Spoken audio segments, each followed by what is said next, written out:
одоо энэ боловсролын зээлийн сан жидүү нүүрс өчнөө хулгай яригдлаа штэ өнгөрсөн жилүүдэд тэр хулгайд холбогдож ирсэн үү эсвэл тендер ч юм уу концесс ч юм уу нөгөө төсөл хөтөлбөрөөр ч юм уу тий төрийн мөнгөнд гар хуруугаад үржижсэн үү энийг ер нь бардам хийсэн хүн энэ сонгуулийн хамгийн наашны төвшигчнэр байна би тийм хүмүүстэй л ер нь ярьж байгаа та энэ тал дээр хэлээч байгаа хүмүүс чи тэгвэл хамгийн нааш үнэтэй ярьж штэ тийм байж бол таны сая ярьснаас нэг юм сонин санагдлаа бидний толгойд бол ер нь баялаг гэхээр маа хаймх нүүрстэй алттай орон юм байна. Гэхдээ тэрийг мэдэхгүй шүү дээ. Яг үнийг хэлэхэд яг тэрнээсээ бас одоо биемээ бол чинь усын халамжинд өөрийгөө ороогүй гэж бодож байна. Миний нэрээр л нэг юм авчаагүй бол тэрийг бол би нэр хүрчэж байгаа гэж бодохгүй байна.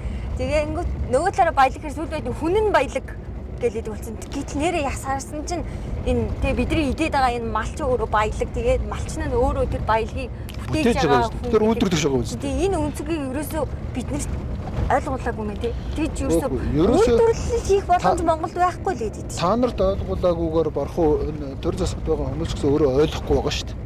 Тэр үйлдвэрлэгч орн байгаа үстэй. Манай Монгол улс шиг иргэн болгоно нь баялаг үйлдвэрлэдэг улс дэлхийд байхгүй. Одоо тэр үйлдвэрлэсэн баялагын үн цэнд оруулж гадаад дотоодын зах зээл дээр гаргах үргээл төр биелүүлэх үүрэгтэй. Жишээлбэл Японы ард түмэн Toyota-г үйлдвэрлэж яхад Toyota-г зарах нь Японы засгийн газрын үүрэг байгаа. Яагаад гэвэл тэгжиж илүү борлуулж иж татвар авна. Тэгжиж Японы ард түмэн үйлдвэрлэх шаардсан болно те. Манай Монголын ард түмэн үйлдвэрлээд борлуулалтын тэр сувг системээ зохион байгуулж гадаад дотоодын зах зээлээ нээж өгч чадахгүй байгаа даа. Тэгэхээр бид нар баялаг гэж уул уурхаа хэлээд байна. Уул уурхаан баялаг бас ингэж хамаагүй хийдэггүй л дээ. Тэр чинь шахагдсан шүү дээ. Дууссан шүү дээ. Дуустдаг нөөц гэдэг. Дуустдаг нөөцөө дуустдаггүй нөөц болгож хувиргадаг бодлогыг л эдийн засгийн бодлоготой улс гэдэг байгаа.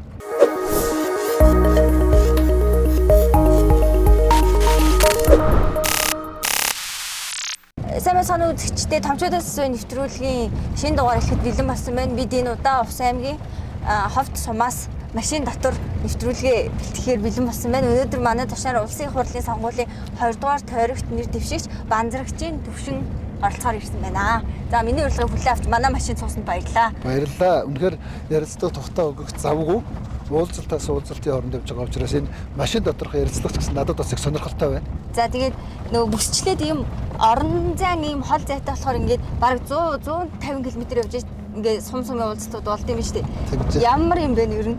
За ер нь сонгуулийн сурчлагаа ихснээс хойш өдөрт 3 зарим өдөр 4 сумтай уулзалт хийх гээд явж байна. Тэгээ ер нь бол арай ч чамаал өдөртөө багтжээ. Ямар ч тийм одоо 78 сум манай 2 дугаар бүс чинь 78 сум 2 тосгонтой. Тэгээ аймгийн төвүүдийг нь орхигдуулаад штэ. Тэгэхээр ямар ч 14 хоногт уулзах ямар ч боломж бол байхгүй. Тэгвэл одоо яг нэгэнтэйг л хууль гарснаас хойш өдөрт 3 сумаар хамаг хурдаараа л ингээд явж байна. Сая чи харсан байх өглөө ховдод уулзаад одоо ингээд өмнө ховлоо. Тэгээ өмнө говийн дараа дахиад тариалан сумлоо явна гэл өдөржингөө ингээд их цагаа машин л явж байна. Харин тэгээ оройдоо ховд руу юм шүү те. Тий. Тэгээ оройд өнөөдөр шиндээ ховд орч. Ховд аймаг орч байна. Тэгэд ингэж явж очихоор иргэдэг өрн цуграл сэтгэл хэр байна. Та ингээд явж л очиж байгаа шүү дээ хүмүүстэй. Тэгээд очиод нөгөө юмнууд мөрийн хөтөлбөрөө ингээд ихнээс нь ярина. Тий. Яг хөө заримдаа бол яг хүмүүсийн цугларалттай яг таарч байна. Заримдаа бид нар очиод жоохон хүлээж байна. Заримдаа бид нар ч бас ингээд нөгөө замаасаа болоод жоохон хүмүүсээ хүлээлгэж байгаад ингээд оцорч байна. Янз л байна. Зүгээр харин нэг сайн тал нь нөгөө хүлээсэн ч гэсэн хүмүүс бас нөхцөл байдлыг ойлгож байгаа учраас бас тэгээ 50-аар хүлээгээ сууж идэг юм билээ. Тэгээд удаан хүлээлгэсэн газрынхаа сонгогч иргэдээс өөчлөг хүсэж байна. Та бүгдэд ингээд төсвөртэй байсанд баярлаж талархаж байгаагаа илэрхийлье. За ингээд шууд угаасаа ингээд шороогоор явах бол чанга юм байна уу? Зүгээр аялаа явсан ч хэцүү юм байна. Чи бол одоо ингээд анхудаад бараг явж байгаа бах тий. Тэгээд бид нар ч одоо бараг сүүлийн одоо 10 хоног ингээд өдөр шингүү ингэж явж байгаа шүү дээ. Тэгээд шөндөө явбал өглөөдөө уулзалтаа хийгээл шөндөө явбал уулзалт хийгээл явчихна. Нийт дэвшигч нар яг юм нөгөө махан биеийн хувьд айгүй төвчээртэй айгүй их хэмиг үзэж байгаа юм байна да тий. Аа шөрөмсөн шалгаж байгаа шүү дээ. Тий. Золигнуудыг болж гэж бодож байгаа шүү Би дээ. би ч одоо тантай фэйсбүүкээр найз шүү дээ. Ингээ харсан чинь одоо энэ чинь завхан ховд говьалтай ус гээд 4 аймаг шүү дээ. Тэр чи та бүр завхан аймгийг түүхчийг судалж байна. Өөр ингээд сумаар нь үг түүхээр нь оруулаад та өөрөө судлаад тэдрийг ингэж гаргаж хүмүүст ярьж танилцуулж байгаа юм уу? Ер нь бол завхан судлалт төвгээ завхны бараг гол ихэнх эрдэмтэд нэгдсэн тийм холбоо байдгийг, байгууллага байдгийг. Оо за. Тэгээд тэр байгууллагыг би 2016 оноос хойш удирдах байгаа. Тэгээд бид нар Завхан аймгийн одоо нутаг дэвсгэр хүн амтан, угсаатан зөө, байгалийн баялаг, мал, үндэс түүх талаас нь бүх талаас нь ингээд судлаад тэгээ хутаг товилгаа тэгээд ингээд 24-5 бот ном гаргацсан. Тэгэхээр Завханы талаар бол нэлээд дэлгэрэнгүй судлаад ном соврал гаргаад одоо ингээд олон жил болж байгаа. За сая харин ингээд том тойрог болонгууд очисон сум болгоныхаа түүхийн тухай контентуудыг хийгээд явж байгаа. Мэдээж бид нар тийм суур судалгаа байсан учраас арай хялбар. Надад одоо юу вэ нөхдөр түүхийн судалгаа их материалууд байна. Дээрээс нь одоо юм олон сайхан ном бүтээл хийжсэн эрдэмтэн докторууд бас байгаа учраас надад тэр нь хамаагүй хялбар байгаа. Энийгээ бас ашиглаад одоо Завхан судлалынхаа төвийн залуучуудтай хамтраад цацсан шагаа шиг монголчууд гэдэг төсөл хийж байгаа. За цацсан шагаа шиг монголчууд төслийн гол агуулга нь монголчууд нөгөө тар цутраад дэлхийн одоо өнцөг болон бүртэл амьдарч штэ. Тэр хэд маань түүх нь яагаад тарсан, яагаад бутарсан, одоо тэдний нутаг нь манай төрлөх нутаг юм уу? Эсвэл нүүдэлж очиод энд амьдарч байгаа юм уу? Одоо тэд нар маань яг ямар хөө амьдрал хэм маягаар амьдарч байгаа гэдгийг ингэж харуулдаг юм цуврал нэвтрүүлэг байгаа. За хоёрдугаарт бас энэ залуучуудтайгаа хамтраад Завхан аймгийн биш баруун таван аймгийн сонсдог түүхийг хийсэн байгаа. За флашаар болон аудио байдлаар ингээд 21 аймгийн тухай 20 Баян Өлгийн, Увс, Ховд, Завхан, Говьалтай гэсэн 5 аймгийн. Тэгэхээр эн чинь бол нөгөө түүхээ хичнээн их мэдих тусам бид нар ирээдүгөө төдөө чинээ лав хол харна гэж ингэж ярьдаг шиг ингээд түүхийн мэдлэгийг төмөн олондоо түгээх зорилготой юм хэд хэдэн төслүүдийг хэрэгжүүлээд явж байна. Та ч одоо санхүүгийн тэгээ Монголын нягтлан бодогчдын нэгдсэн институт гэдэг үү? Мэргэсэн нягтлан бодогчдын институт. Одоо чинь миний начиг тоонд жоохон дургүй хүнд бол одоо хол байж болох бүхэл төрлийн юм та хийж байгаа харагддаг байхгүй. Одоо юу вэ? Аудит.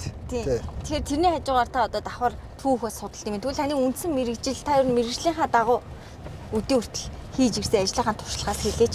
Жишээ нь одоо тэр мэрэгжлийн нягтлан бодогчдын институт л үү? Тий. Яа одоо эвлэхгүй ш надад. Тийм сайн эвлүүлээд авчаараа. За энэ их чухал байгууллага. Ер нь манай Монгол улс чинь ингээд чиглэлийн мэрэгжлийн байгууллагууд үүсэх шаардлагатай болчихж байгаа. Тэгэхгүй одоо мэрэгжлийн байгууллага гэж юу хэлээд байна вэ гэхээр зүгээр нэг юм нэгдсэн хүмүүс хэсэг бүлэг нэгдээд нэг юм холбоод марк юм болоо тэрийг мэрэгжлийн байгууллага гэдэг ч юм ойлгоц яваад байгаа байхгүй.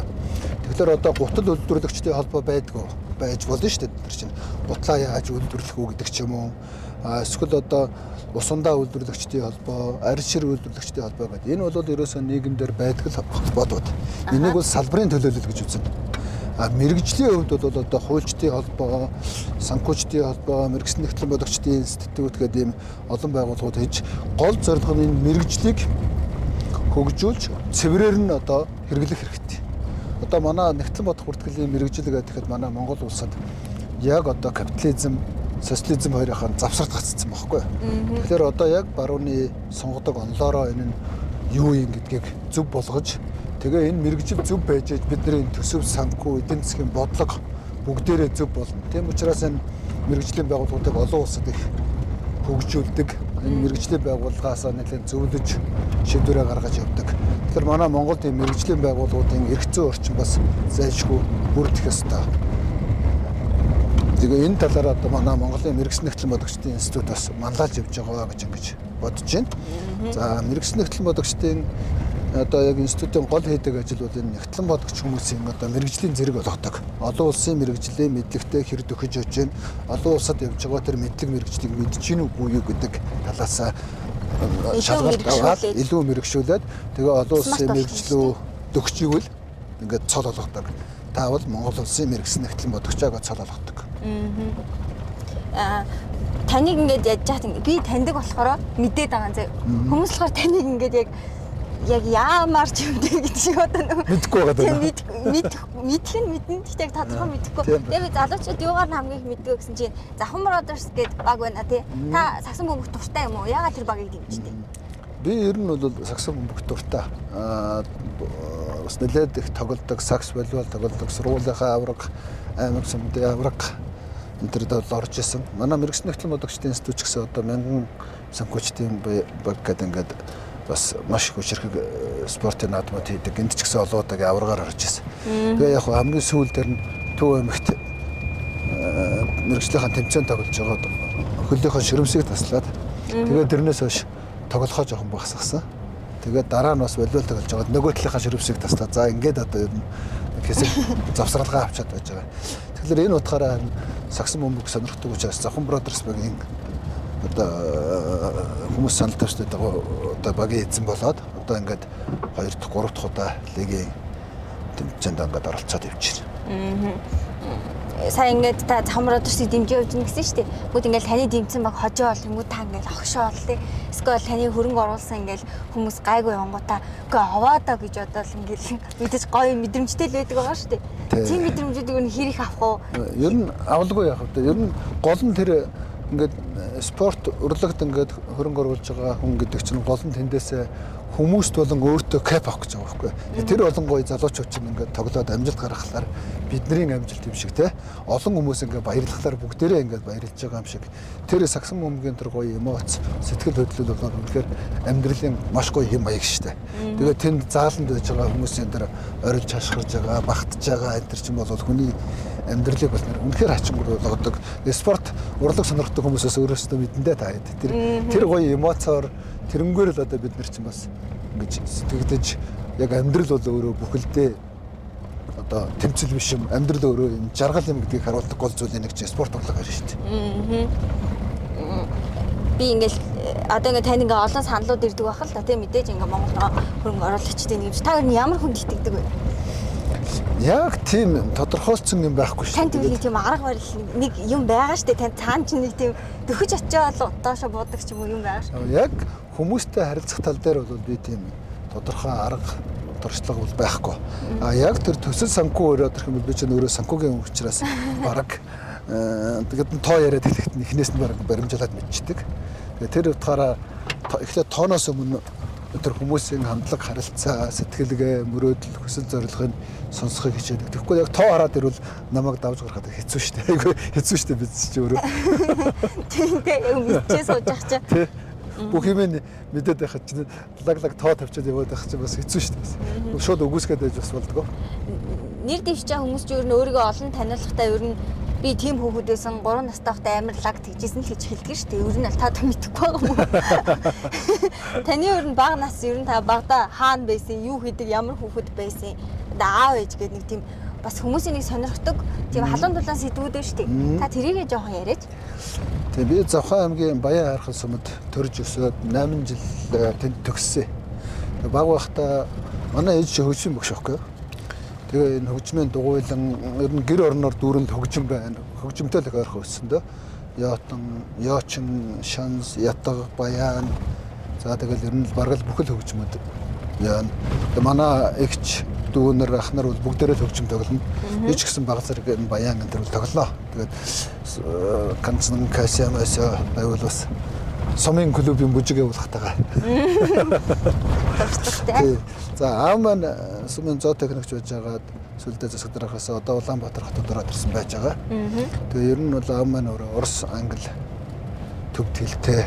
Тэгээ ер нь номыг уншдаг хүн байсан. Тэгээд магадгүй аавыгаа дөрөг оч юм уу тэгээ бас номыг уншдаг байсан. Тэгээ яг сонирхдаг хичээлүүд бол математик, орос хэл ялгамжтай байсан. Тэгээд дараа нь манай сум чинь 10 жилгүй учраас 10 жилээр нөмрөг сумынхаа 10 жилээр төгссөн.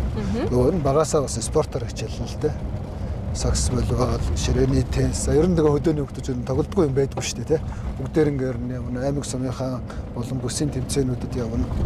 Бас волейболын багийн ахлагч махлагч хийгээд өөрхөн тоглолцдог байсан. Хотод ирээч гэсэн их тоглодог байсан. Тэгээд тэр хөлийн ширэмсээс бол ер нь болсон. За тэгвэл бага наснда тэгж өөрийгөө бүтээсэн гэж. Тэгвэл дунд нь оюутан болохдоо та одоо ер нь суур боловсрлоо буюу тэр оюутан ахын боловсрлоо хаана авсан? Ямар чиглэлээр авсан? За би төгсч ирээд 10 жилээ төгсөөд Монгол Улсын их сургуулийн эдийн засгийн сургуульд орсон. Тэгээ энийг нэгтлэн бодогч эдийн засгч мэргэжлэр дүүргэсэн. За дараа нь Итали улсад бизнесийн удирдлагаар магистрийн зэрэг хамгаалсан. Монгол Улсын их сургуулийн хууль зүйн сургуулийг эрх зүйч мэргэжлэр дүүргэсэн. Санхүү эдийн засгийн дээд сургуульд одоо байгууллагын засаглал чиглэлээр магистрийн зэрэг хамгаалсан.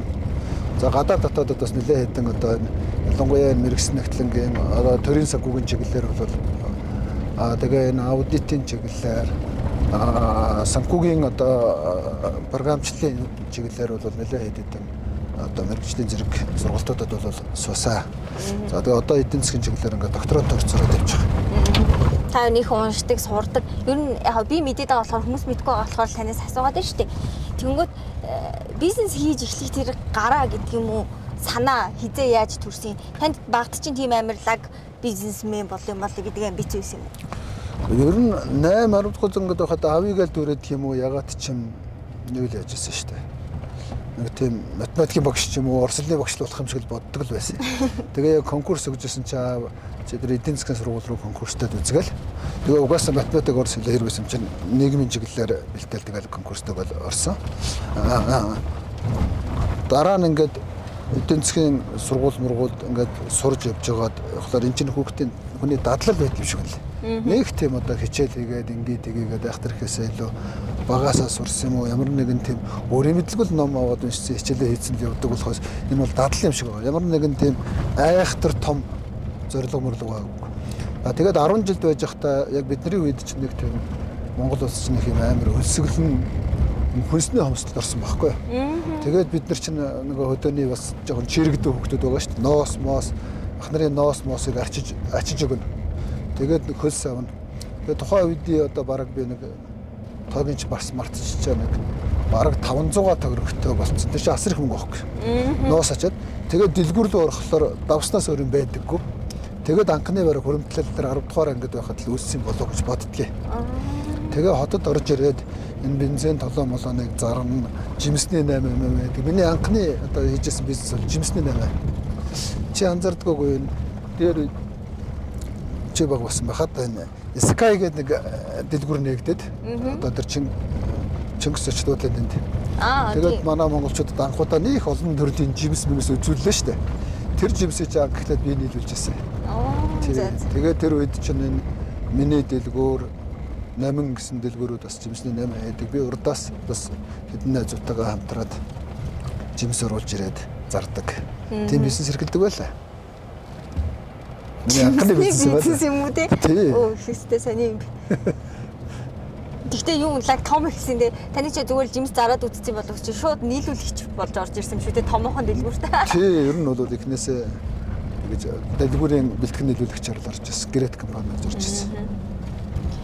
Янз янзын бизнес хийжсэн баг. Тэр дундуур ер нь ингээл бизнесийн ухаантай, математикийн ухаантай хүн чинь ингээл тэрийг аягүй ингээл лавшруулаад одоо амжилт байдаг бол гараал явна. Дундуур нь та ер нь яагаад энэ ус төрлөөнийг ороод үзье ч юм уу те? Эсвэл гэж бодсон. Эсвэл зүгээр тийм хэрэгцээч гэжтэй нэг тийм би л тэнцээ очихгүй бол те миний одоо нутаг орон хөгжихгүй байна ч юм уу тийм мэдрэмж төрсөн юм уу?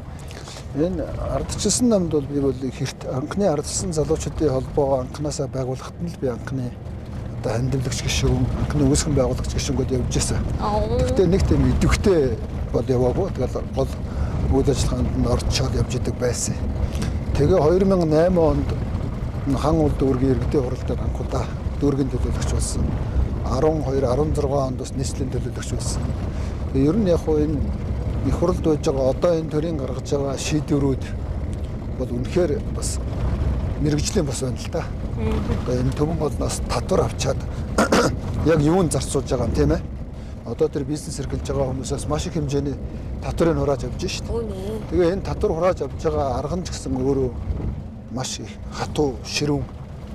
Жишээлбэл одоо орлого гэдэг үгнээс нь татвар авдаг байхгүй юу? Орлого гэдэг үг нь мөнгө нь орж ирсэн гэсэн үг биш. Тэр мөнгө нь орж ирээгүй байхад татварыг авчих гэдэг ч юм уу те. Энэ чинь дандаа цаана мэрэгжлийн юмнууд явж штэ. Тэгэхээр энэ чиглэлээр яг бизнес эрхлэгчдэд манай энэ төрийн бодлого халтаа. За тэгээ хураалаа гэхэд хураасан мөнгөө маш зөв зарцуулж байгааг бол бас үгүй штэ. Одоо чи ингээд төсөөлөд үзтээ сүүлийн 10 гаруй жил манай Монгол улсын орлого 40 дахин өссөн. Төсвийн орлого. Тэгээ бидний амьдрал сайжирсан уу? Тэгээ ийм байхлаар ч одоо энд бас мэрэгжлийн оролцоо зайлшгүй хэрэгтэй. Дээрээс нь би ч одоо төрийн санхүүгээр мэрэгсэн хүний хувьд энэ төв нэмэр оруулахгүй бол төсөв санхүүгийн ийм үрлэгэн, ийм замбраагүй байдал чинь бизнес эрхлэгчтэй халгаатай, зовоотоо төрийн үндсэн чиг үүрэг алга болчихж шээ. Төрийн үндсэн үүрэг бол өөрөө их мөнгөтэй болж чинээлэг төр байгуулах биш шүү дээ. Яаж л иргэдээ ажилдаа орлоготой болгох уу гэдэг бодлогоо явуулах хэрэгтэй тий. Гэтэл эсвэргээрээ ажил төрлөө эрхэлж байгаа, сайн бизнес хийж байгаа хүмүүсээ дарамтлцдаг. Өөрөө баян чинээлэг болонгуудаа хамгийн худал хуурмаг муу зүйлийг хийж яадаг болохоор ч одоо энийг орж бид нар засах зайлшгүй шаардлагатай байна. Ядаж энэ мэрэгжлийн төвшөнд оролцоо хэрэгтэй байна шүү дээ. Таны яриг сонссон чинь ном уушаал хичээл хийгээл иргэдийн урал суугаал улс төр дайгуурт таны ер нь та ер нь хэр сайн аав бэ ер нь ийм хүн яриа ер нь таны тухай яриануд бараг байдаггүй юм шүү. Та ч ер нь хэдэн хүүхэдтэй хүн юм. Би сайн аав шүү дээ. 4 хүүхэдтэй.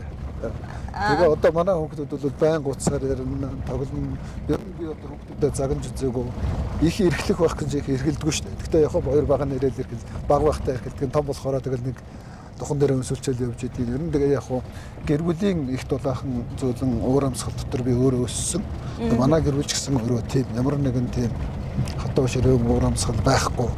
Тэр утгаас манай хүүхдүүдээс нэг үг одоо хүн ширүүн ярьж байхад бас их айдаг болчих тийм шиг юм лээ. Бас хаяа хүүхдээ хатуу чанга загнаж юмар ч юм шиг тэгсэн мөртлөө тэгдгүү уучраас нөгөө хүүхдүүд ч өөрөө их зөөлөн болчих юм лээ. Гэтэ зөөлөн байснаа буруу ч гэж багт тийм ээ. Тийм ш. Зөөлөн тугаа гэдэг үстэй. Тийм зөвлөө. Тийм.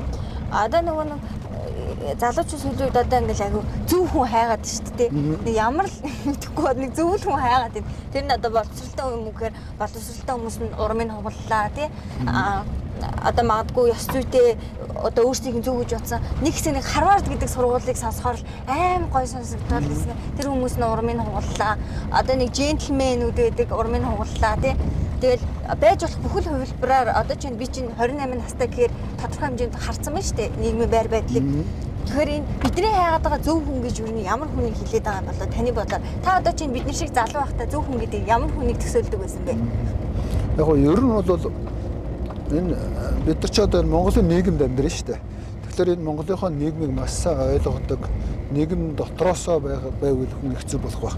Хитрхи одоо тасраад барууны боловсролыг эзэмших нь бол зөв л дөө.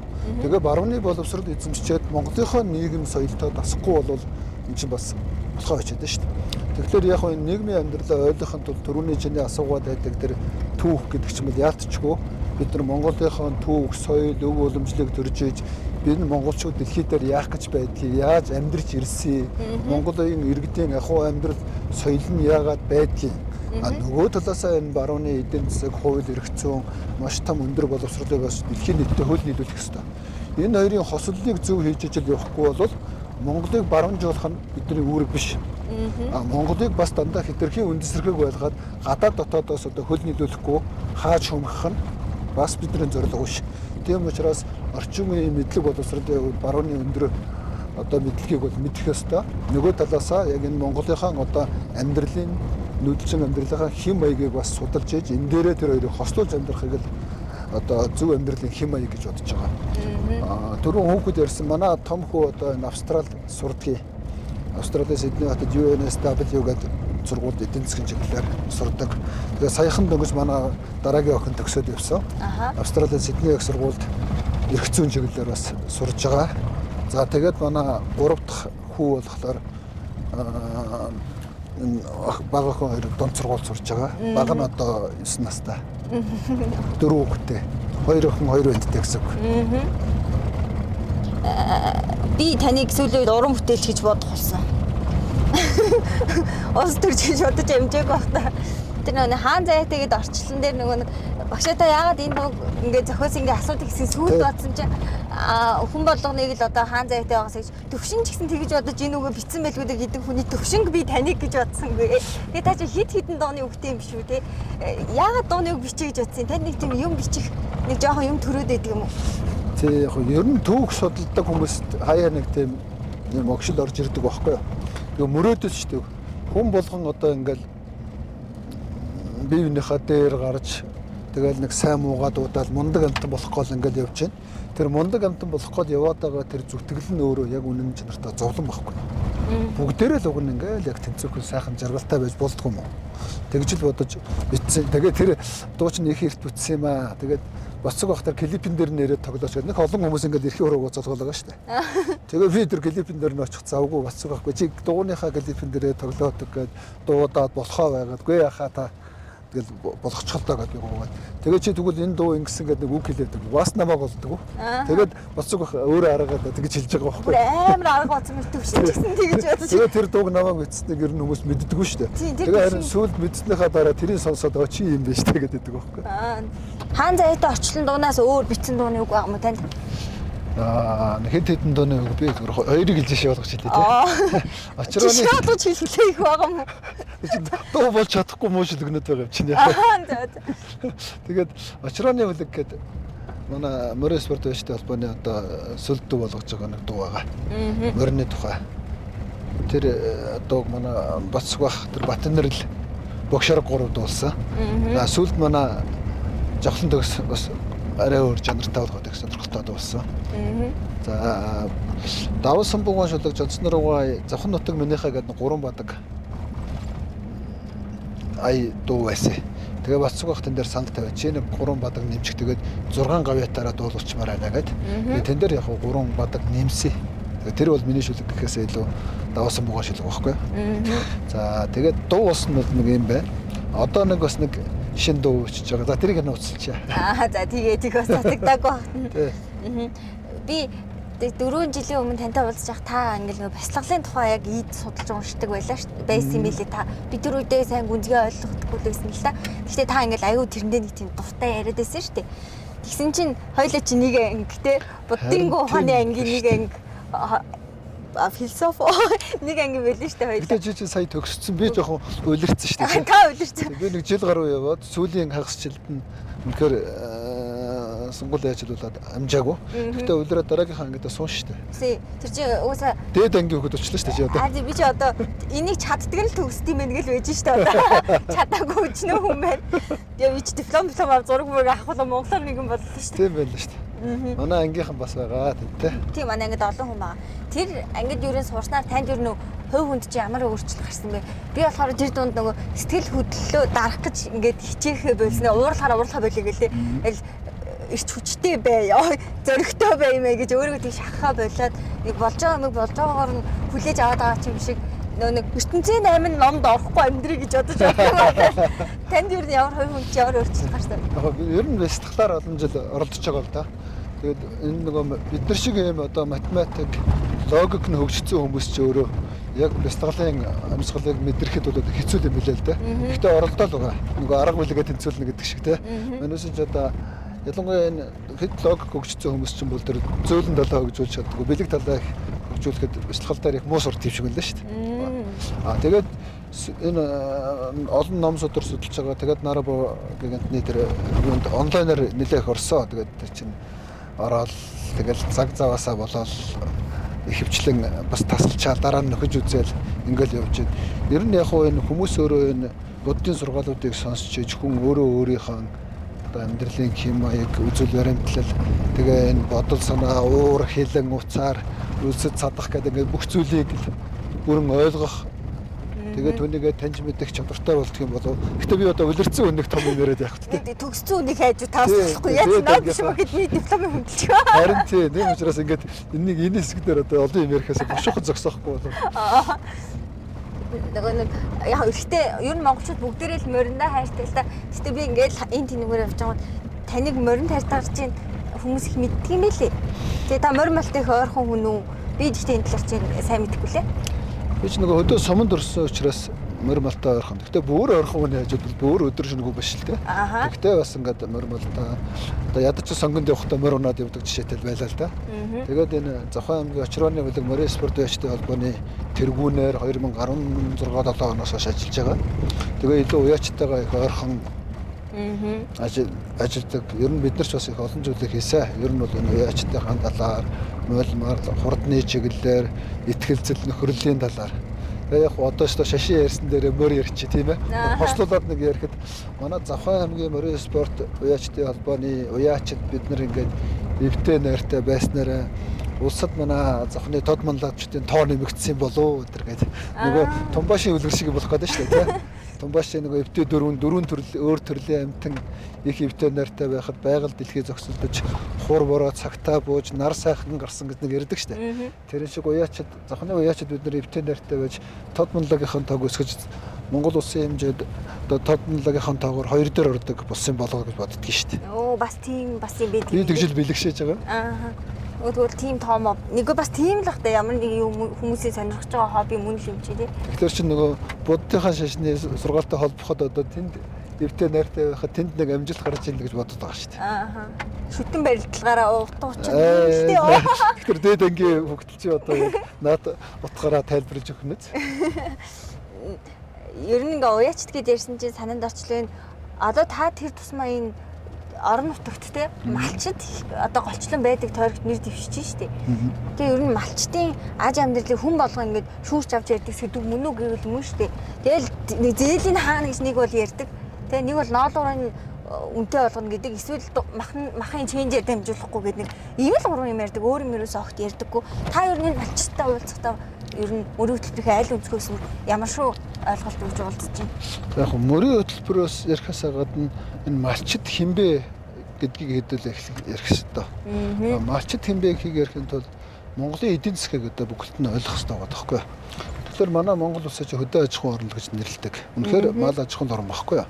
Манай улсын нутаг дэвсгэрийн засаг захиргаа аймаг сумдуудын чинь нин үгүүдээ тэгэхэд малын тодорхойгоос нь болж хуваасан шүү дээ. За энэ бүс нутагт тэдэн мал байхад болно гэл ингээл хуваацсан болохоос биш нэг хүн амдаа тааруулсан гадаад улсуудчиг те эсвэл одоо засаг захиргааны нэгжийн цаанаас нэг тийм аж үйлдвэрдээ тааруулаад хуваасан биш. Цэвэр баг малынхаа орчин бүс нутагтаа тааруулж хуваасан. Тэгэхээр бид нар ерөөсөө энэ малаа дагаж эдийн засгаа болгож ирсэн. Тэгээ эдийн засгийг одоо макро микро гэж хувааж байгаа. За микро эдийн засаг гэдэг бол малчтын хувийн амьдрал. Макро эдийн засаг гэдэг бол улсын эдийн засгийн амьдрал. Тэгэхээр энэ малч нь өөрөө микрого чангадаг, макрого чангадаг Монгол улсыг бүр дэлхийд одоо хүчирхэг бүрэн байгуулахад тэр хүчирхэг бүрний эдийн засгийн суурь нь болж исэн ийм л эдийн засаг байхгүй юу. Сүүлийн үеэсээ дагч явахдаа ер нь одоо үед малчтын амьдрал их дөрөөтлөө уруудлаа гэдэг. Үнэн бохгүй юу. Гэхдээ малчд хийдэг юм бол хийж л байсан. Юу хийж ийнө гэхээр малаа өсгөж байсан.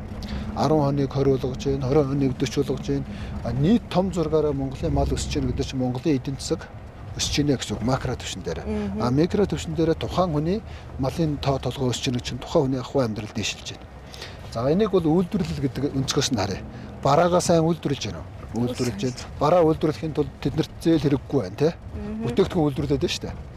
Тэр зээлтэй зээлгүй малчид өөрөө бүтээгдэхүүн үйлдвэрлэж байна. Одоо ганцхан тэр бүтээгдэхүүнээ борлуулах сувг гэдэг юм л хэрэгтэй байхгүй юу? Тэгэхээр дэлхийн хүн амын за малыг хүнс гэдэг талаас нь яриа тийм ээ. Дэлхийн хүн амын 20% нь өсгөлн дээр өгж хахад манай Монголд мал өнгөдөж байна. Дэлхийн хүн амын одоо энэ хэрэглээ хэтрээд тэгээ сүүлийн үед дандаа юм хямд бараа бүтээгдэхүүнээр орлуулад өөртөө хортоо чөөсөн хамаагүй тэгэл ингээл хямдхан бараа бүтээгдэхүүн гэж хад Монголд жинхэнэ нөгөө органик бүтээгдэхүүн болох ноос, ноолуур, арьс, шир, малын дагвар дайвар бүтээгдэхүүнүүд үнгүүдэж байгаа байхгүй. Тэгэхээр эн чинь бид нар дэлхийн нэг улс үстэй тий. Тэгэхээр энэ олон улстай хөл нийлүүлэх хэсгээсээ бид нар ингээд хаалгаа татаад хаагаа хийцсэн. Тэгэхээр энэ малчтад юу хэрэгтэй байгаа вэ гэхээр тогтмол орлого хэрэгтэй. Ядаж жилдээ 4 удаа малыг нь тоо толгоогоор нь гайгүй үнцэнтэй худалдаад авчдаг байвал малчд болж байгаа үстэй. Тэгэхээр малчд бол яг баялаг үйлдвэрлэгч байгаа үстэй. Энэ утгаас нь харуул. Тэгэхээр тэд нар үйлдвэрлэлээ хэн нэгнээр заалахгүй, хэн нэгнээс зээл авах шаардлагагүй хийчих чинь. Одоо ганцхан тэр үйлдвэрлэсэн бараа бүтээгдэхүүнүүдийг нь байнгын тогтолцоогоор худалдаж авдаг. Тэр тогтолцоог л бид нар хийх ёстой. Тэгэхээр түүнээс биш малчдад зээл олгоно гэдээ яриад байгаа байхгүй юу? Тэр чинь одоо үйлдвэрлэлийн талаас нь, бизнесийн талаас нь харах юм бол бараа нь борлогдохгүй байхад дахиад зээл аваад ивэл яах вэ? Барааг л борлуулах хэрэгтэй байгаа үстэй. Тэгэхээр бараа борлуулах үүрэг нь яагаад төрд ирдэг вэ гэхээр үндэснийхээ хэмжээний баялагийг үндсэнд оруулах нь төрийн үүрэг байхгүй юу? Жишээлбэл Японы төрийн үүрэг Японы ард түмний үйлдвэрлэсэн баялаг болох Toyota машин, Sony, Японы аялал жуулчлал, Японы хоолыг сурталчилж аль болох олон хүнд зарж хүргэж үндсэнд оруулах асуудал. Гэтэл Монголын ард түмний үйлдвэрлэж байгаа баялаг мал байхад манай малчтанд борлуулж чадахгүй байхад энэ тогтолцоог нь бид нар хийж өгч чадахгүй шүү дээ. Үнэхээр дэлхийд хамгийн хэрэггүй бараа үйлдвэрлэж байгаа болвол одоо яа их үгсэн те. Гэтэл дэлхийд хүнсний хомсдолд орж яхад мал маахмар гүйжээдэг. Дэлхийд органик бүтээгдэхүүний эрэлт хэрэгцээ тийм их байхад манад ноос нодор органик бүтээгдэхүүнүүд үнцэнгүй байна гэдэг чинь бид нар дэндүү хаалттай байна. За энийг бол зохицуулж өгөх талаас нь ярьж байгаа. Ерөөсөө одоо малчид ч гэсэн юу хэрэгтэй байна вэ гэхээр жилдээ нэг үйлдвэрлэсэн буюу тэр өсөн нэмэгдэж байгаа малынхаа тоо толгойтой хэмжээний бүгдийг гайгүй өндөр үнээр борлуулчаад байж байгаа тэдний амьдралын хэм маяг бол үнэхээр гоё юм маяг шүү дээ. Тэгэхээр биднэрт юу дутагдаад байна вэ гэхээр тэр нь жоохон зохион байгуулалт дотоо борлуулалтын сувг гэдэг юм дотоо. Бизнесинүүдээр харахад энэ чинь бараагаа нэр төртөөгөөр чанартай бараасаа үйлдвэрлэчихэд байна. Борлуулаад өгөөч. Бизнес модель нь бэлэн багч энэ талд маркетинг менежер байхгүй байна шүү дээ. Ерөөсөө тэр байхгүй. Борлуулалтын сувгийн зохион байгуулахад асуудал байхгүй. Эний чинь гадаад улсууд ч гэсэн ингээд зохион байгуулсан байдаг байхгүй юу? Жишээлбэл Голланд улс яг ингээд орон нутгаараа тархсан олон жижиг фермерүүдтэй. Тэгэл нэгдсэн худалдаа авалтын системээр жилдээ 3-4 удаа тэр айлуудад нь хуваар өгчээр. Тэгэл татаж аваад тэрийгэ боловсруулах үйлдвэрлэлд орно. Боловсруулах үйлдвэрт ч гэсэн нөгөө тэр мал махч гэдэг ч юм уу арьс шир тогтмол тасралтгүй иржих нь л чухал болохоос биш хаяа нэг бах нэмэрэл хаяа нэг нэмэрэхгүй тэр үйлдвэр ажиллаж чадахгүй байхгүй. Тэгэхээр байнгын ийм систем хэрэгтэй. Тэгэхээр сум болгоны танах жилдээ тэдгээд нийт үндэ жилдээ бид нар 20 сая малаар өсгөж штэ тэ. Жилдээ 20 сая малаар одоо гадаад дотоодод өндөр үнэтэйгээр зарчихтал манай Монгол улсын эдийн засаг ч гэсэн уулуургаар дутхгүй ийм том санхүүжилтийн асуудал яригдчих штэ. Таны сая ярьснаас нэг юм сонин санагдлаа. Бидний толгойд бол ер нь баялаг гэхээр маа хаймх нүүрстэй алттай орон юм байна. Гэхдээ тэрийг мэдгүй шүү дээ. Яг үнэ хэлэхэд яг тэрнээсээ бас одоо биемийн бол чинь усын халамжинд өөрийгөө ороогүй гэж бодож байна. Миний нэрээр хин нэг юм авчаагүй бол тэрийг бол би нэр хүрчэж байгаа гэж бодохгүй байна. Тэгээ ингээд нөгөө талаараа баялаг гэхэр сүүл байд хүн нь баялаг гэлээд болсон. Гэтэл нэрээ ясаарсан чинь энэ тэгээ бидний идээд байгаа энэ малч өөрөө баялаг. Тэгээд малч нь өөрөө тэр баялагийг бүтээж байгаа. Тэр үйлдвэрлэж байгаа үст. Тэгээ энэ үнцгийг ерөөсөө биднэрт ойлгуулаагүй мэн тий. Тэгж ерөөсөө үйлдвэрлэл хийх боломж Монголд байхгүй л гэдэг. Та нарт ойлгуулаагүйгээр барах уу энэ төр засагт байгаа хүмүүс ч гэсэн өөрөө ойлгохгүй байгаа шүү дээ. Тэр үйлдвэрлэгч орн байгаа үстэй. Манай Монгол улс шиг иргэн болгоно нь баялаг үйлдвэрлэдэг улс дэлхийд байхгүй. Одоо тэр үйлдвэрлэсэн баялагын үн цэнд оруулж гадаад дотоодын зах зээл дээр гаргах үргээл төр биелүүлэх үүрэгтэй. Жишээлбэл Японы ард түмэн Toyota-г үйлдвэрлэж яхад Toyota-г зарах нь Японы засгийн газрын үүрэг байгаа. Яагаад гэвэл тэгжиж илүү борлуулж иж татвар авна. Тэгжиж Японы ард түмэн үйлдвэрлэх ард түмэн болно те. Манай Монголын ард түмэн үйлдвэрлээд борлуулалтын тэр сувг системээ зохион байгуулж гадаад дотоодын зах зээлээ нээж өгч чадахгүй байгаа даа. Тэгэхээр бид нар баялаг гэж уул уурхай хэлээд байна. Уул уурхайн баялаг бас ингэж хамаагүй хийдэггүй л дээ. Тэг чи шахагдсан шүү дээ. Дууссан шүү дээ. Дуустдаг нөөц гэдэг. Дуустдаг нөөцөө дуустдаггүй нөөц болгож хувиргадаг бодлогыг л эдийн засгийн бодлоготой улс гэдэг байгаа. Тэгэхээр одоо тэр нөгөө дуустдаг нөөцөөр ерөөсөө дуустдаггүй нөөц болох буюу одоо бид нар энэ дэндээс мөнгө хайгаад байна гэтэл уул уурхаагаас орж ирж байгаа тэр том мөнгөөр эрчим хүчээ шийдэх ёстой. Нефт шатхуунаа боловсруулалт хийх ёстой, төмөр гангийн үйлдвэрээ хийх ёстой, зис боловсруулах үйлдвэрээ хийх ёстой. Эднийг хийх хангалттай мөнгө төсөв санхүү байна. Бүгдээрээ завгүй. Яагаад завгүй бол нөгөө ширээн дээрх мөнгөө булаасалдаад. Манай төсөв санхүүч бол тийм булаасалдаг системтэй байгаа байхгүй юу? Хэн хөөцөлдөлгөөтөө, хэн чадaltaа, хэн авахчтай нэг авч орон нутглуугаа төсөв тавьдаг. Гэтэл энэ улсын чинь нэгдсэн бодлоготой тий. За эхний уул уурхай мөнгнүүдээр эрчим хүчээ дулаанаа нефтэ шийдчихээ. Дараагийн өдөр иргэдэд ажилтаа орлоготой болгоё. Эрүүл мэндтэй боловсралтай болгоё. Одоо сүүлийн мөнгүүдээр нь тэр халамж нь бол байлгүй л яг хөө тэтгэмжүүд. Бүх юмээ юм тогтцоог нь зөв болгох хэвээр. Зөв өргөх хэвээр байна. Одоо тэтгэвэр гэж штэ. Тэтгэвэр чинь зарим нь төсөөс олгодог юм шиг бодоод байгаа байхгүй юу? Дэлхийн улс орнууд тэтгэврийн санг тусад нь гаргацсан. Тэтгэвэр чинь одоо чи бид нар шиг юм залуу байж байгаа дээрээ мөнгө цуглуулад тэгээд настаа болохоро настаа хүмүүс нь тэрийг ингэж тэтгэврт гараад нөгөө ажиллах чадваргүй болоод тэтгэврийн нас болно шүү дээ. Тэндээсээ авдаг систем байхгүй юу? Тэгэхээр төрөөс өгöd байгаа юм байхгүй гоо зү. Биднээс цуглуулаад ахмадуудаа өгч जैन. Тэгээд ингэж явдаг бүр олон улсад болсон чинь төрөөс үл хамааралтай ийм системийг л хүмүүсээс мөнгөний амар их хурааж авч төсөөхөн орлого дээр тавиал те. Тэгэл ерөөсөө төсвөөс орлого өгөөл нэмлээ гэж бодлоо яриад ингээл байдаг. Үнэн чанартай бол биднээс сураагаад тэндээ хувааж байгаа асуудал шүү дээ. Ийм байдлаар энэ улсынхаа эдийн засгийг тогтолцоонуудын зөв болгох хэрэгтэй байхгүй. Одоо ингээд хоёулаа ярахаар миний нэвтрүүлэг өмнө ингэж явж байгааг үлээ. За нөгөө бас гэж одоо ямар ухаантай ах хажуудаа хичээж залууж байгаа аманд ноохгүй яриа суугаад байгаа ингээд манайхан жаа муухай хэлж штэ хүний зүрхэнд нь ортол. Ингээд би одоо танаас одоо нэг асуулт авсан. Одоо улс төрч хүн улс төрлөө ороход нэг энэ бол зөв шаардлага байх л та. Одоо энэ боловсролын зээлийн сан жидүү нүүрс өчнөө хулгай яригдлаа штэ өнгөрсөн жилүүдэд тэр хулгайд холбогдож ирсэн үү эсвэл тендер ч юм уу концесс ч юм уу нөгөө төсөл хөтөлбөрөөр ч юм уу тий төрийн мөнгөнд гар хуруугаад үрж ирсэн үү? Энийг ер нь бардам хэлсэн хүн энэ сонгуулийн хамгийн нааш нэг төвшигчнэр байна. Би тийм хүмүүстэй л ер нь ярьж байгаа. Та энэ тал дээр хэлээч байгаа хүмүүс чи тэгвэл хамгийн нааш үнэтэй ярьж штэ. Тийм байж бол Бид одоо бизнес хийгээд явж байгаа хүн тэр хулгай зэлгээтэй оросолдох чинь одоо эрх мэдэлтэй хүмүүсийн л асуудал байх гэж боддог. Ер нь гэхдээ Монголын бүх бизнесмэнүүд л зээлтэй шүү дээ. Гэхдээ ерөөсөө энэ хулгай зэлгээгээд байгаа энэ бүх зүйл чинь өөрөө дандаа мэрэгжлийн бус ойлгоцоод байхгүй юу? За жишээлбэл хулгай зэлгээ хийсэн гэдгийг хэн гаргаж ирж байна? Тэр өөртөө л задлаад нэг зарлаад. Өөрхийн нэг муу хэлүүлээд байгаа муу хитэн сэтгүүлчт маань гаргаж ирээд байгаа. Тэгэхээр тэд нар бол нийгэмдээ нэр төртэйгээр илүүлж байна. Нөгөө шүглүүлэх. Гэтэл энэ хулгайтай бүр тогтолцоогоор нь тэмцэж болно шүү дээ. Жишээлбэл Хөгжлийн банкны хулгай шиг хулгай 20 жилийн өмнө Солонгост гарч ирсэн байгаа. Тэгээд Солонгос улс яаж энэнтэй тэмцсэн бэ гэхээр одоо бидний хэлдгээр үндэсний аудит буюу төрийн аудит гэж байдаг шүү дээ. Төрийн аудит нь мэрэгжлийн төвшөнд тэр аудитынхаа тайланг олон нийтэд ил гаргадаг. Тэгэхээр одоо нөгөө бид нар шиг ингэж талдмалд зөвхөн ийм эрдэнэ сурвалжлах сэтгүүлч мэтгүүлчд гаргадаггүй. Олон түмнийхээ энэ компани ингэсэн байна, тэгсэн байна гэхэлэр мэрэгжлийн хүмүүс нухсаар агаад гаргаад ирдэг. Энийг нөгөө санхүүгийн ил тод байдал гэдэг байгаа байхгүй юу? Тэгээ санхүүгийн ил тод байдлыг ингээ гаргачихлаар одоо тэр 44 их 80-д хулгай чинь 84 ч юм уу хэн мэдлээ те. Дуртайгаа гаргаад дургуугаар нууцсан ч юм билүү хэн мэдлээ. Тэгээд энэ хулгааны тухай зөвхөн хүмүүс мэддэг, бусд нь мэдэхгүй байж байгаа ч энэ болж байгаа юм уу?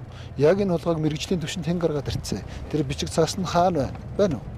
Олон түмэн яг тэр үнэн худлаа байгааг мэдж байгаа юм байна уу? Байхгүй. Тэгэхээр бүх юм ийм цуврахал мэдээлэл харин ч энэ гэдэг юм уу хэлүүлээд байгаа сэтгүүлчдийн буйнаар л ганц нэг юм гарч байгаа болохоос биш цаанаа бүр илүү язарсан байх магадлалтай. Тийм учраас энэ төсөв санхүүтэй систем тогтолцоог нь өөрчлөх буюу үндэсний аудит гэдэг газрууд бүх санхүүгийн мэрэгжлийн төвшөнд олон нийтэд тайлгнадаг болоод жиж одоо дараа нь олон нийтийн хяналтанд дор бүх төсөв санхүүгийн удирдлага орж ирэх гэж шүү дээ тий. Тэгээд одоо төсөв санхүүг зарцуулах гэсэн олон нийтийн хэлэлцүүлгээр явж байна. Ингэж одоо төсөв санхүүгээ зөв зохистой болгоно. Төсвийг ч гэсэн хийхдээ нийтийн эрх ашигыг хамгийн дээр нь тавих хэрэгтэй. Одоо бол дандаа аймаг сумдын эрх ашигуд тавиад сумын төвийнхэн дотор засмал зам тавихын тулд төсвийг боловсруулалт гүйж штэ. Гэтэл нөгөө улс нь эрчим хүчний дутагдлалд орцсон нефть боловсруулах үйлдвэрийн мөнгөгүй гэдэг хэдэн их 80-ийн мөнгө аваачаад сумын төвийн дотор засвал зам бариад байдаг. Гэтэл иргэдэн ажилгүй орлогогүй суугаад байдаг те. Тэгэхээр хамгийн түрүүнд иргэдэн ажилтай орлоготой болчихлоор нөгөө иргэд ажилтай орлоготой болсон хүмүүс чинь тодорхой хэмжээний татвар төлж ирнэ. Тэр татвараар нь тэр сумын төвийн доторх замыг тавьж болно шүү дээ. Тэгэхээр бүх юм өөрөө ийм тогтолцоотой байхгүй бол манай Монгол улс бүх юм булаацлагаар шин чанартай байгаа үстэй. За тийм ээ. Ер нь гайгүй буугаад ойлгочлоо. Чи л ойлгочихвол тэгээд бусд нь ойлгочих. Тэгээд заавал шүү. За тийм ээ. Залуу үеийнхэнд ингээд ойлгуулчих юм бол Өвчин тэгэхгүй одоо ингээд залуу үеийнхэн чинь нэрөөсөө энэ төсөв санхүү эдийн засаг улс төр ихлээр ингээд биднэрт хамаагүй юм зөгтөөгаад байна шүү дээ. Гэтэл чи бидний хамгийн их ойлгох хэрэгтэй байгаад байгаа байхгүй. Би бол ингээд уншиж амар мэдчихэл нэг амар лаг тий. За макро микро эдийн засаг гэж байна мэн гэж асуух хүсдэг шүү. Энэ яа би хэлээд өчилж чадахгүй бол байлгээс үү. Яг үнэн бохгүй. Хамгийн энгийнээр л ирэх хэрэгтэй шүү дээ. Микро эдийн засаг гэхэд одоо яг малчтын өөрийнх нь ахуй амьдрал байхгүй. Тэгээд олон одоо тэр нэг мянгат малчны ч юм уу 500 тонн малчны ахуй амьдрал тэр малаараа сар болгон эсвэл өдрөл болгон малаа зараа тогтмол чинээлэг амьдрах боломжтой гэж ойлгочлаа шүү дээ. Сайн үйлдвэрлэж байгаа юм чинь тийм байх хэрэгтэй. Тэр тогтолцоог нь бүрдүүлчих хэрэгтэй. Тэнгүүт нийт зургаараа Монгол улс хамгийн багадаа 10-аас 20 саяар мал өсөж байна. Энэ өсөж байгаа малынхаа тоо хэмжээтэй зүйлийг экспортлох хөтөл манай Монгол улсын эдийн засгаараа босоод ирж байгаа байхгүй. Тэгэхээр манай малч нь бол микро дээрээч макро дээрээч ер нь Монголын хүн амын дотор хамгийн олон хүмүүсийг эзэлж байгаа эм зах зээл байхгүй. А чи өвдөр хүн малчтын амьдралын тухай ярьж байна. Яагаад тэгэхээр эн чинь Монголын макрод нөлөөлж байгаа асуудал. Хоёрдугаар 400 мянган малчин өрхийн амьдралын тухай асуудал. Нийт Монгол улсын хамгийн их олон хүний ажил амжиргааны тухай ярьж байгаа учраас энэ чухал. А түүнээс биш бусад салбаруудыг ярьж болно шүү дээ. Нэг нэгээр нэрүү дуусахгүй шүү дээ. Бүгдээрэнд нь ийм бодлого байгаа.